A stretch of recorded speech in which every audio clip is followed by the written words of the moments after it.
ஒரு நிமிஷம் கேளுங்க.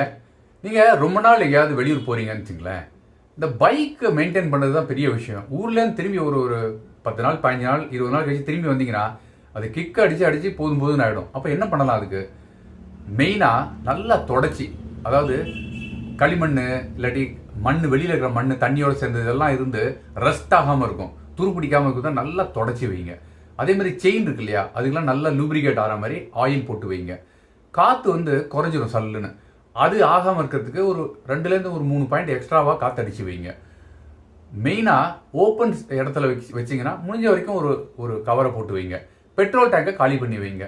அதே மாதிரி பேட்டரி வீக் ஆகிடும் இல்லையா, மெயினாக அந்த பேட்டரி ஒயர் ரெண்டையும் நீங்கள் பிரித்து வச்சிட்டிங்கன்னா அந்த பேட்டரி அப்படியே இருக்கும்.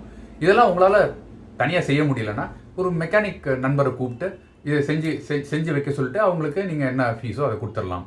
இது பண்ணிங்கன்னா வண்டி உங்களுக்கு நல்லாவும் இருக்கும். Thank you so much. பாய்.